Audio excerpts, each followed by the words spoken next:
to do a lot. I woke up this morning feeling like this is going to be a hard game, and it was a hard game. We had to use a lot of guys and had to make some uncomfortable decisions at times, but man, some guys really responded. So they're having a good time in there, as they should. You guys can't have champagne celebrations. How are they celebrating right now? What's it like in there? Non-champagne. So they're not spraying anything around or doing anything like that. We're doing what we've done all year, and that's following protocol. Martin Gallegos. Hey, Bob, what can you say about Hendriks bouncing back like that after yesterday and just the bullpen as a whole, their effort in the 9 innings? Yeah, bullpen, starters, everybody. So, I wasn't sure what I was going to do. I talked to him before the game. He felt okay. I don't ever want anybody to be put in a position to get hurt. So as it went along, I did some things a little bit differently. We used Lou in the 7th and Deeks 3 days in a row and shut it down. And, had a quick conversation with Liam earlier. He said he felt good, wanted to pitch. So, it was easier to just throw Sorry out there in the 8th. And I had him hold back for a little bit to see how Liam felt warming up. But as you saw, there were some 97s and 98s right away. So a lot of guys contributed today. This is a true team win. Melissa Lockhart. Can you talk about the emotions on the bench after Sean Murphy hit that home run? Really kind of turned from a big deficit to a game again.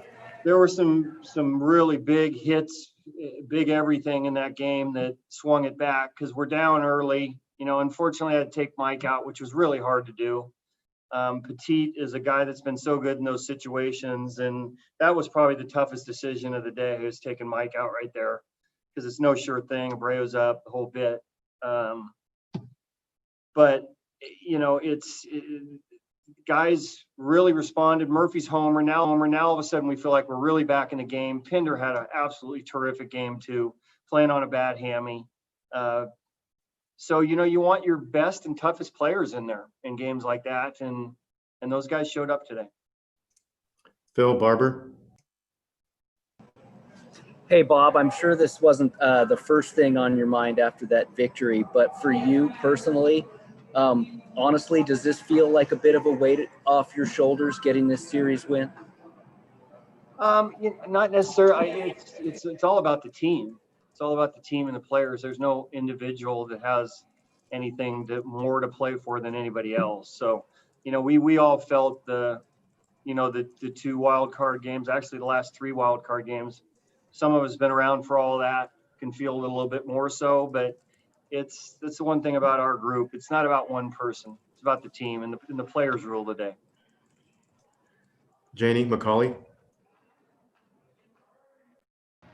Bob, you talked when the season, right before the series started, just on Pinder and how confident you were in his big bat, even after the injury. And I know you just addressed it a little bit, but him coming through like that today, just exactly what you envisioned before the series started. Yeah, hard road. You don't get any at bats. You get 1 game's worth of a couple of bats not playing in the field, and all of a sudden you're thrust into the, playing a position and coming off the bench and doing all the things he normally does. It's not easy to do. And that's when I talk about your best and toughest players. He's one of those guys. So this similar to KD, these guys really rally around those type of guys. So it's not hard to really pull for those guys and have a lot of faith in them. But it wasn't easy to do because it was such a rush for him at the end to be able to play. Shayna Rubin.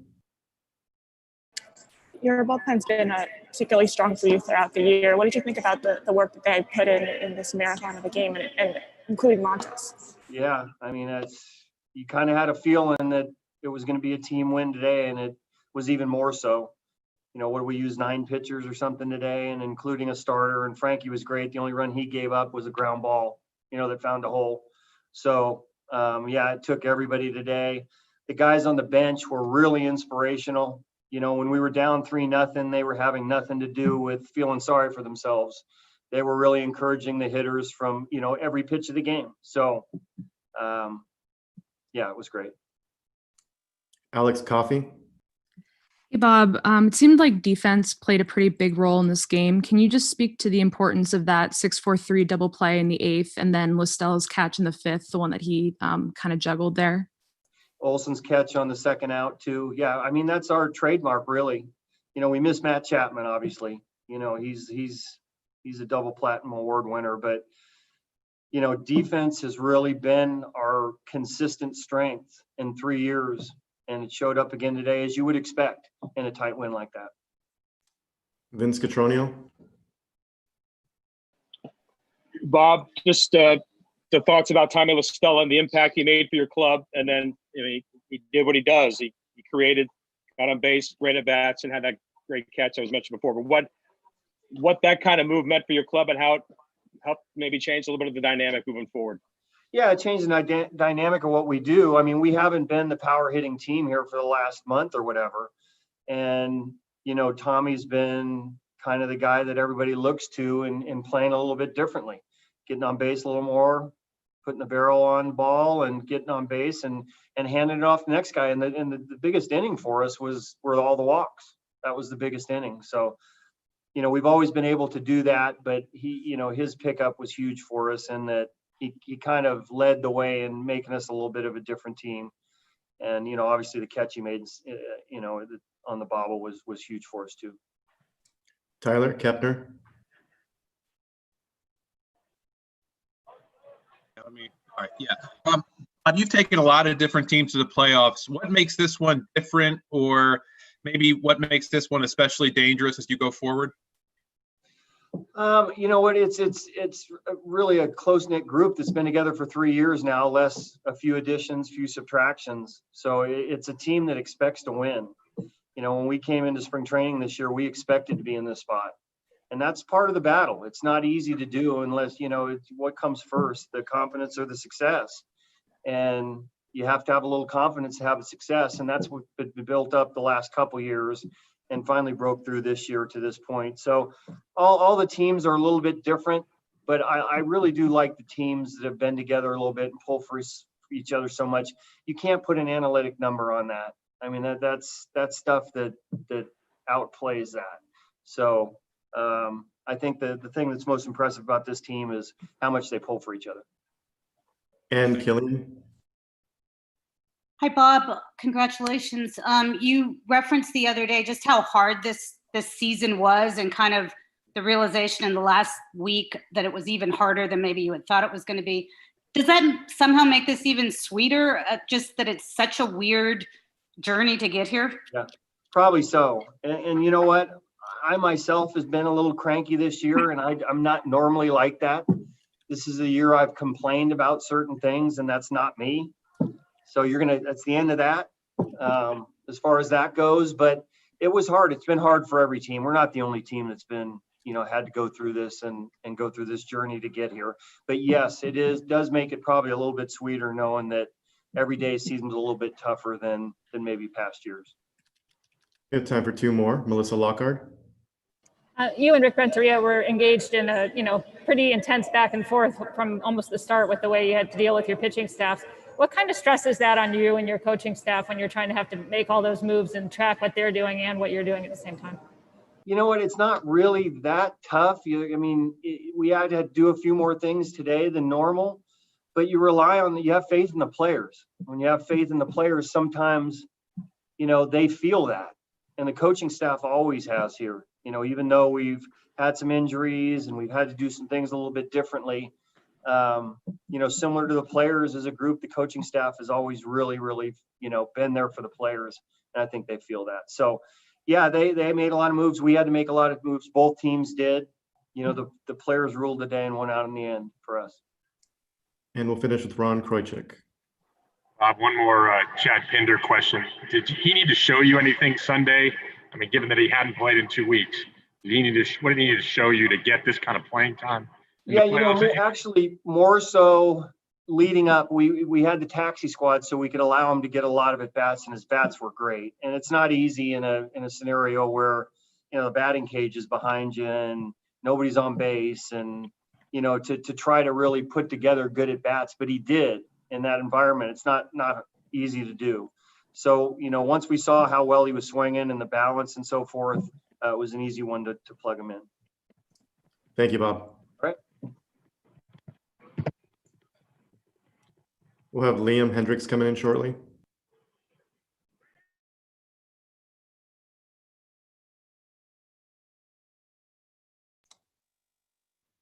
Steve, since we didn't get to you, we'll start off with you.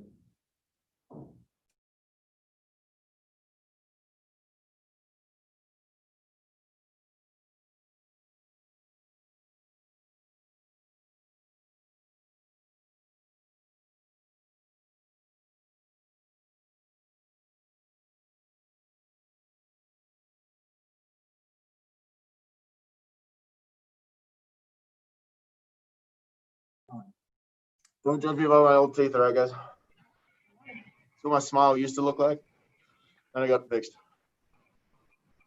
Hey, Liam, what are your emotions right now after yesterday's outing, being out there for so long, and then getting the ball again and being able to clinch? Yeah, to be honest, I need a nap. 3 12 o'clock games in a row. We're throwing 50 pitches yesterday, and then yeah, it was tough. It's been hot out here. It's been humid. It's been a roller coaster of emotions. But yeah, I was just happy that I was able to kind of redeem myself after yesterday, not putting my best foot forward. And yeah, now we've got a couple of days off before we head over to LA. Seemed like you were having a little trouble finding your slider yesterday, and then today that seemed like a much better pitch for you. Is that something that against Moncada you sort of felt it come back again? Yeah, I really worked on it. Like yesterday, I was going to my bit more of a harder, shorter grip, and then today I expanded it back into like my middle range one, and then just had a little bit better feel with it today. Yeah, but that was one of the things I really worked hard on in the bullpen while I was warming up pre-game as well, just making sure that I had that pitch, because I knew that if I can at least throw a couple of those in there for strikes, it changes the whole course of the inning, because then they can't just sit fastball. Susan Slusser. Hey, Liam, congratulations. You've been a part of the team that has not been able to advance past wild card games. What's the emotion like? Chris Bassett yesterday basically said he felt like the monkey's off your back. What's the feeling now advancing past the first round? Yeah, so apparently we're just not good at the first game. So yeah, we give us 3 and we were able to squeak it out today, and then looking forward. But yeah, I think just getting that opportunity to go, like have an opportunity after that first game, come back and redeem ourselves. I mean, that just shows the spirit that we've got going. That shows the ability we have to bounce back no matter what happens, and the ability to kind of come out there and whatever happened the day before, brush off and come back out here and put a good game together. So, I mean, hats off to the White Sox. They're a fantastic team. They've got a great lineup, and they're going to be powerhouses in the AL Central for several years now. Just basing off those young guys they got in that lineup, and the rotation guys they've got behind Giolito and Keuchel as well. It's going to be fun to watch those guys play for a long time. Liam, you guys can't have the champagne celebrations. What's it like in the clubhouse now? How are you celebrating? What's the mood? So we've been doing the putting thing this year. So I have my second putt this year. Second time I've also done the putt completely in the nude. Missed today, which is unfortunate. I made the first one, but missed today, unfortunately. So I'm one for 2, but we got time to redeem ourselves, and hopefully we're able to bring those on the trip. And I already told Blake Trinan I'm taking his locker, so we'll see how that goes. Wait, you're celebrating by putting? Yeah, well, I mean, last year we had the basketball shot. This year we've got the golf green. It's those little like office putting greens that we're doing that way. I mean, you always got to mix it up. You got to keep it live. You got to keep it lively in there, and you got to celebrate the guys who had a good game. And that was one of the bigger things for us. Martin Gallegos. Hey, Liam. What was it like just seeing everybody, come in the bullpen, kind of all hands on deck there, and everybody just contributing all at once there over the course of the game? Yeah, I mean, we trust our bullpen with our lives, and that was one of the things that came through. I mean, between Frankie Montas coming in on short rest and being able to give us 2 solid innings, to Petit doing what he always does, to JB coming in after him, and then you turn it over to the other guys, and you've got Lou Trevino came in, was able to do a job. Jake Deepman on his 3rd day in a row came in, was able to get out of a jam, and then Sari coming in and getting those huge outs, and that was a big thing. I mean, there was a lot of times where this game was hanging in the balance, and we were able to pull it by them, and then we just had enough offense to get it by, and this is what we're going to do. We're going to ride our pen as hard as we can. Obviously, probably 70 pitches in 2 days, which haven't done that since about 2015. So it's new for me, but now we get 3 days off and we get a chance to attack the Astros. James Ham. Hey, Liam. Bob talked about sort of the culture of this club and how much you guys care for each other, but also how much the staff puts faith in you guys. Did you feel that, especially after yesterday's outing, just the faith that this club has in you? Oh, without a doubt. I mean, they came up to me several times today saying, "Hey, how you feeling? Like, what's the role? What do we got?" And my entire time was like, "Look, I'm ready if you need me. I'm ready. I will have the ball if you want to give me the ball, and I'll go out there. But there's no ego to it. If you feel that someone else has a better chance, if we get deep in the game and there's some guys available, I'm not going to hold that ego above there." And luckily, they handed me the ball and hope. I mean, I'm just glad I was able to kind of earn the ball in my hand. And it's just it's a family in there. It's a family. We're all rooting for each other. I mean, I came into Matt Chapman blowing up our group chat. I mean, he's about as eager as anybody to watch us win. And we wish he was here. We wish he was allowed to come in, but unfortunately he wasn't allowed to. And it's just a group fun. We've been just sitting by each other and making sure everybody knows that no matter what situation is going on, we believe in everybody and we're going to do it that way. Melissa Lockhart. You hit 100 miles an hour with a fastball in the inning, and we're up in the 98, 99. And considering how many pitches you threw yesterday, was that adrenaline, do you think? Or and something else going for you? Yeah, a mixture of adrenaline, fear, P4. There was a whole range of emotions floating through there. So, I mean, I think it was, I could actually feel my wife scowling from the suites behind us. So that was a little bit of a driving force as well. But no, it was one of those situations that like I can build my adrenaline a lot, and that in a 2-run game where the winner go home or loser go home game, it definitely gets you going a little bit. And I'm just happy I was able to rein it in a little bit and make sure I was able to make my pitches, because in the past I've been known to get a little too excited and then kind of go a little off kilter. But really focusing on making sure I was steady down the mound and making sure that I got over on top of the ball and got that life on my fastball, which I had today. Tyler Kepner. Liam, as you said, you'll be playing the Astros. You're very familiar with them, obviously. How do you guys regard all the scandal the Astros went through? Is that still something that's on your mind? Have you let that go? Is that going to be fuel for this series? How do you put that in perspective now? I think we're in the middle of it. I think there's a little bit of kind of that going on there that we want to make sure that they know what they've done and we can prove it to them and make sure they're also the top team in the AL West. But there's also not being petty and not letting our emotions get the better of us by trying to be over the top and vengeful and everything like this. I think it's one of those things where we've played them enough times this year. We had a good record against them this year. They know that, we know that, and now we're going to go into a series and hopefully take care of business early, and that way we've got a little bit of time. But we're very familiar with them. They're very familiar with us, and it's going to be a matter of who executes the best. And I believe in this team, and we're going to try and just stick it to them as much as we can and prove that we're the best team in the AL West now. Matt Kawahara.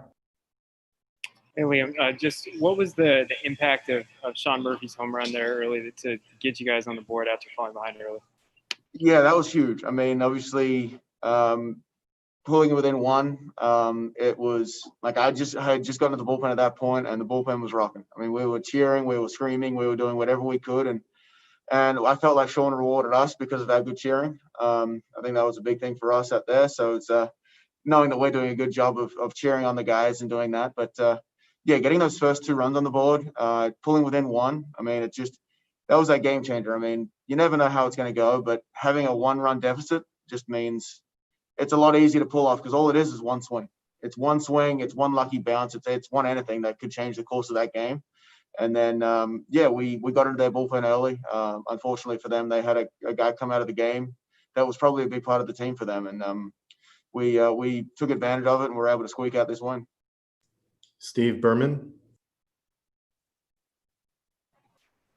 What was the conversation like with Bob in terms of him checking on you to make sure that you could pitch today after pitching so much yesterday? Just a lot of how you feeling. Let me know how you feel after you throw. And the entire time, like, look, even if I felt like crap, I'm going to say I want the ball. It's just I want the ball. Like, it doesn't matter. I want the ball. But I also need to take a little bit back, step back and humble myself and realize that there are times where, yes, I want the ball, but I may not be the best option. And that was one of those things today where, look, if we have the ability to get to guys that I don't need to pitch, or there's a better matchup coming up, use that matchup, looking at the data, looking at everything. I've got no ego. I don't care if it's me or anybody else on the mound. I just want to win. I'll give up 4 runs every single game and throw 60 pitches every game as long as we win. Personal statistics are off the board now. It doesn't matter. Nothing matters except putting that W on the board. How difficult, though, would it have been if you didn't get a chance to pitch today? Say you guys lost like 5-1 and going into the off season, how hard would that have been? Well, I've finished the last 2 seasons off with 2 runs against the Mariners, so I'm pretty good at shrugging it all off. So, yeah, I don't look too much into it. Like, look, it's one outing. It is what it is. After yesterday, I'm just happy to pitch today. I'm happy to get it. And of course, naturally, I'll lead off the inning with a single because why wouldn't I? But then was able to kind of rebound a little bit and put some good pitches in the right places when I needed to. Ron Kroichik. Liam, can you speak to the respect Chad Pinder has in the clubhouse? I mean, here's a guy who obviously has contributed for a couple of years, but doesn't have a regular position. Missed 2 weeks in September, just came back literally the last day of the season, and then plays pretty much every game here in the series and ends up with the go-ahead winning hit. Yeah, I mean, he's one of those guys. He's one of the leaders in this clubhouse. He's one of the guys that everybody goes to, everybody respects, no matter what situation you're in, whether you're whatever demographic, whatever you're in. He's the one who's respected by absolutely everybody in this clubhouse. He's the one of those guys that, hey, look, if I'm seeing something in a position player, I go check with him, and then he is out there telling me, okay, look, he's done that. Like, we know about it. We're talking to him about it, or vice versa. Like, he's able to kind of pick up some things, and his versatility in that lineup is huge. Not only the way his bats, like he's swinging the bat, but also the fact that he plays every single position, and he's trusted at every single position. I mean, you can put that guy probably behind the plate and he'd still do a great job. I mean, it's just, he's just that talented defensively. And I mean, obviously, I don't think I've ever seen anybody hit the ball quite as far as him in batting practice. So I'm looking forward to seeing him hit one of those balls that may go out of Dodger Stadium here coming up in the next series. Manolo Hernandez. Hey, Liam. Well, you talk a lot about Bob saying to you how you're feeling several times today, and obviously we saw the result. A save, congratulations. But I wonder last night after you threw so many pitches, did you have any doubts that you will be able to pitch today? I would be lying if I said no. There was something in me, like even when I was warming up, like I stood up, I threw my first couple pitches, and I didn't feel like I was really getting down the mound. It took days like this when you're a little bit tired, when you're anything like that, it's you have to lock yourself in mentally. It takes you that little bit extra. You have to be a little bit more conscious of the way I'm moving down the line. But that was the one thing that, knowing how many pitches I threw yesterday, knowing what my faults were after yesterday, that definitely helped a lot. Obviously, knowing I was yanking my fastball a little bit, I wasn't good with my breaking ball. I had something to work on in the bullpen while I was warming up, and that was the game changer for me. If I felt like I knew exactly where the ball was going yesterday, today would have been a lot harder, even regardless of how many pitches I threw yesterday. And we'll end with John Hickey.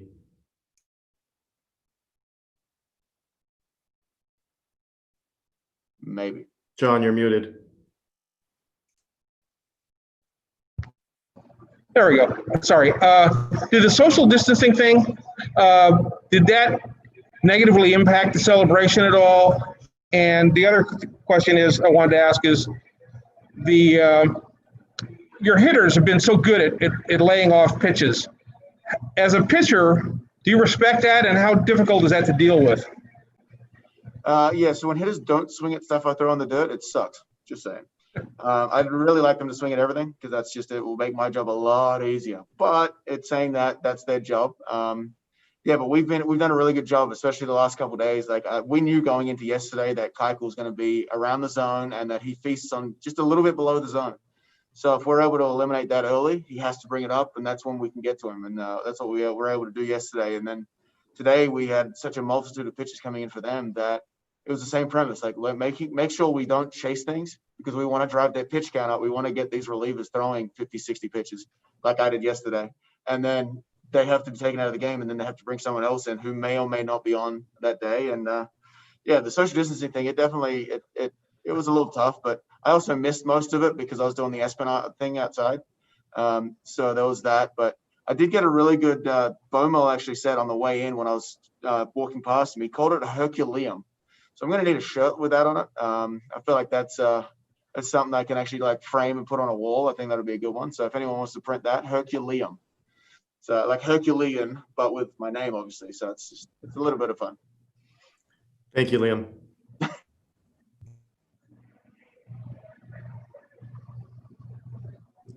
Chad Pinder will be joining us shortly.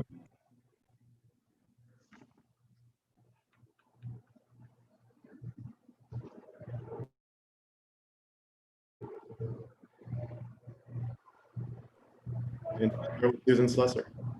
Hey, Chad, congratulations. Can you kind of describe the emotions, both the team and yourself? You guys have been through a lot this year and also the previous 2 years and with some postseason disappointments to come this far and advance. What are the feelings in the clubhouse right now? Yeah, I mean, just a little bit of the weight off the shoulders. Obviously, after the last 2 years, finally moving on. Now get to a 5-game series. It's awesome. Just like extremely grateful and just looking forward to it. Stephanie Apton. Go ahead, Stephanie. Stephanie Apstein. Sorry, I'm good. Susan, we'll let you finish. Okay, sorry. Chad, what about you for you personally? You know, it was a tough season. You had the hamstring injury. Your playing time was, you know, kind of here and there all over the place. How are you feeling after a game like this and coming through in a big situation? Yeah, I mean, you know, the season is what it is. You know, once we got to the postseason, it's a whole nother season, really. And just like I said earlier, I'm just really grateful for the opportunity, and I'm just proud to be part of this team, and just really looking forward to the next part of this, you know, postseason. Martin Gallegos. Hey, Chad. How impressive was that just to watch Liam go through what he went through yesterday and bounce back like that and close this game out for you guys? Yeah, I mean, obviously it's extremely impressive. You know, have a guy go 50 pitches who's not used to doing that and 2 innings, and then come in and close the door again. You know, we've seen this time after time with him. You know, every time he takes the mound, everyone has over 100% confidence that he's going to get the job done, man. He's a bulldog. He goes after people. You know, he's fun to play behind. And, you know, we knew there no other person you want in that spot right there. Shayna Rubin. Hi, Chad. How much of a challenge was it for you to sort of go along with all of the bullpen moves that the Chicago was making, and how were you able to adjust accordingly? Yeah, I mean, that is tough. I mean, we actually talked about it after the game. Like, typically we don't do too well in those bullpen situations. You know, it's hard, you know, seeing a different pitcher every single time you hit. You don't get in that groove. You know, their bullpen is incredible bunch. And I think that just going into this series, the preparation we did as far as, you know, on their bullpen, you know, knowing what their go-to pitches were, and trying to stay in counts and work counts and not give away at bats. You know, I give credit to our entire lineup that, you know, they stuck it out today. Steve Berman. Chad, what was the celebration like? And Liam actually mentioned something about putting and possibly while not clothed. What exactly was going on there? Yeah, I don't know. There was a small celebration. There was some putting involved. No one made the putt. I'm not going into any further detail on that. Thank you. Phil Barber. Hey, Chad, those wild card losses the previous 2 years, those are tough losses and sudden, obviously. And then to fall behind in the first game this year. Could you describe the role that Bob Melvin has played in keeping everybody's head straight and, keeping people on the right keel after those disappointments? Yeah, I think, right there, the key word you said was keel. I mean, everything that Skip does is even keel. Never too high, never low. And when you have a manager that does that, that's not spiking in emotions, you kind of feed off that. You're like, okay, we're fine. It's okay. We got this. And, after the first game, after the loss, I mean, get in the clubhouse and no one's saying anything. It's just quiet and then it's almost like everybody at the same time was like, wait, we're not packing up. We don't have to catch a flight. We're going back to the hotel and we're coming right back here to play. And then, we go to sleep knowing we had Bass going out there, and all we were trying to do was, tie the series up. And, Bass did what Bass does and what he's done all year, and just goes out there and competes. And once you tie the series up, you're just playing for that game 3, and anything can happen, and you just try to stay in. We knew it was going to be a dogfight. Again, you got to give credit to the White Sox. Those guys came in here to play. I mean, not seeing them all year and then seeing them in this series, the talent they have over there it's incredible. It really is incredible, like what they have in their lineup and in their bullpen and their staff. We knew it was going to be a tough series, and it did not disappoint in that regard. John Hickey.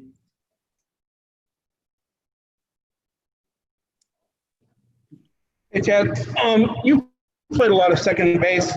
What kind of style points would you give Listella for that catch he made, and how difficult was it, and how important was it? Well, first off, the importance of it was, it was massive. Those type of plays are the type of plays that rallies start off of. Those blue pits that fall in that little like Bermuda triangle. And as far as the difficulty, that is such a hard play for a second baseman to go. I mean, he's not turned around the entire time. He's running. He's running with it, looking over his shoulder and trying to track a ball. And then, it's in his glove and he's still running around, and then it pops out. And to be able to follow it, the type of hand-eye coordination that takes. And we all know Tommy's hand-eye is pretty good. But that was awesome. That was impressive. Tyler Kepner. Yeah, Chad, what will you guys be able to do maybe in a 5-game series? What strength of the team will show up maybe in a 5-game series? You don't necessarily show up in a 1-game knockout situation. Like, you guys wanted to get a 5-game series, now you've got one. How will that benefit the A's? Yeah, you think about the depth of our staff and the depth of our bullpen. We got guys in the bullpen that can go multiple innings. And we got a lot of guys down there that, obviously the numbers from our bullpen throughout the year kind of speak for themselves. But not being in a 5-game series before, I don't want to, say something and, and not be correct. I don't want to talk out of turn on that. But if I had to guess, it's just that strength of the depth that we have on our pitching staff as a whole. Thanks. Ron Kroichek. What were the last couple of weeks of the regular season like for you? Was there any doubt in your mind you'd be ready for this? And obviously there was some question about getting the opportunity given all the other options. And also, how would you sort of describe the challenge for you and Jake of replacing Matt Chapman? One of the best players in the game, obviously. Yeah, I'll start by saying that, really there's no replacing Matt Chapman. Not only on the field, but in the clubhouse, what he brings in that regard, like the leadership stuff, he's our vocal leader. And then to replace him in the field and at the plate, that's just, you got to go out there and not focus on stuff like that, because then you're trying to play out of your game. When Jake came in, he's done nothing but fantastic things at third base and at the plate. He's meshed right in with our clubhouse. Those things, you just go out there and play your game. And, obviously we wish we had Chappie here. We all do. But we've got to focus on, just playing our role for sure. Can you speak to what those last couple of weeks were you unsure if you'd be ready for this?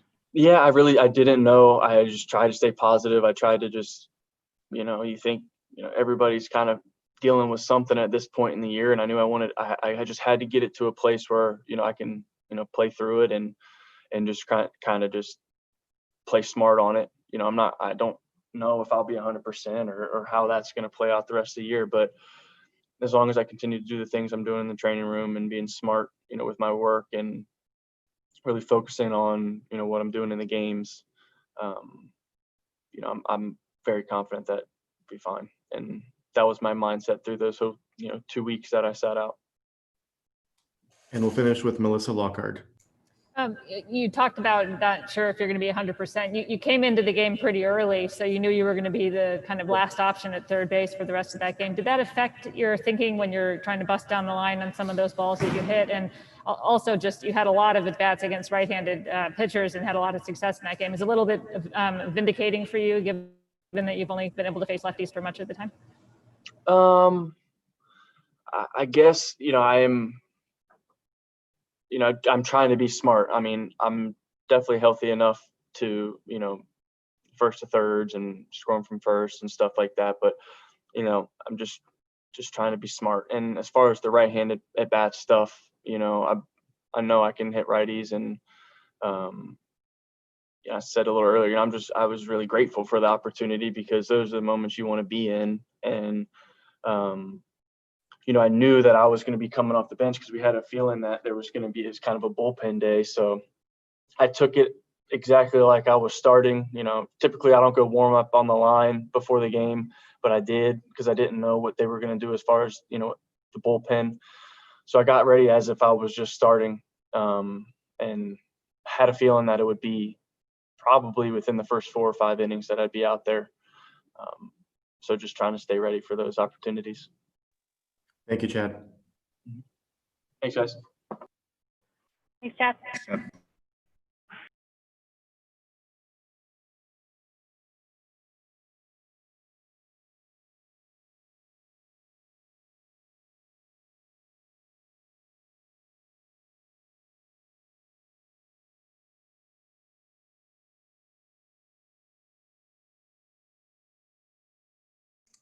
Sean Murphy will be joining us shortly.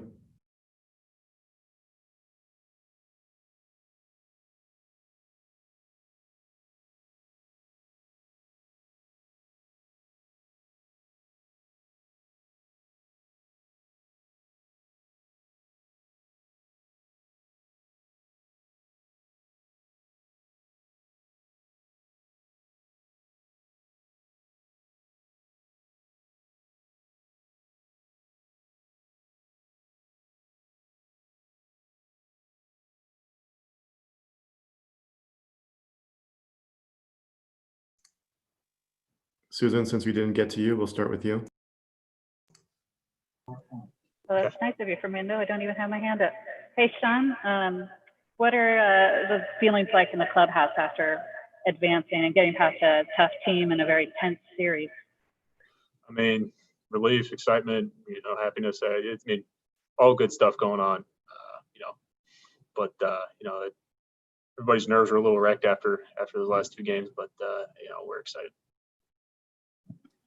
Steve Berman. Sean, catching Liam both days, last 2 days, what was the difference in his repertoire that you saw today compared to yesterday, and why was he more successful today? You know what? Nothing. Liam was the same guy every day. He showed up with the same stuff, and it just didn't go his way yesterday. Maybe he made a mistake or 2 extra, but there was nothing different. He was the same guy today as he was yesterday, and he went out there and did his job.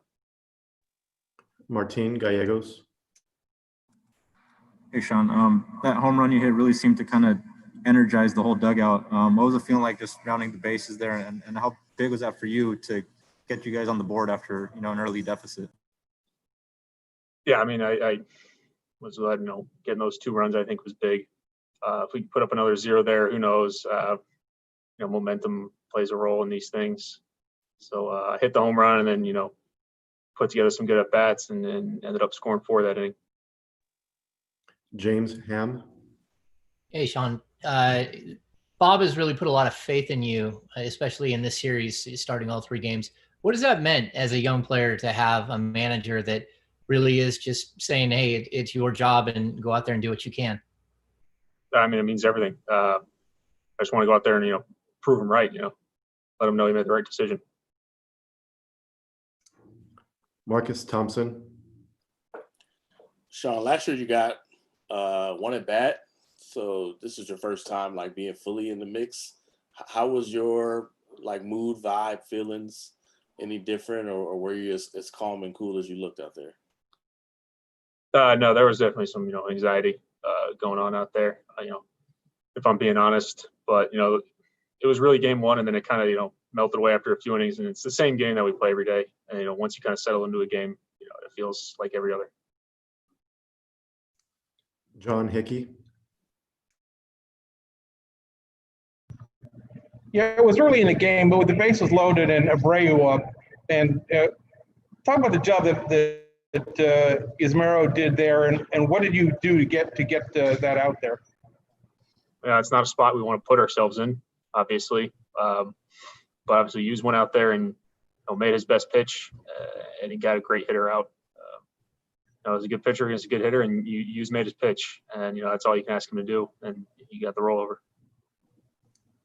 Curtis Pashelka. Hey, Sean. Any early thoughts on next week against the Astros? Did you kind of come into the playoffs feeling that you guys would cross paths with them at some point? Yeah, of course. We both, had a path to meet each other, and we both won our first series. So, we don't take, them lightly. That's a good team. That's a really good team, and obviously some history there. So it'll be a fun series. Thank you, Sean. Yep, that's it. Thanks, Sean. Thanks, Sean.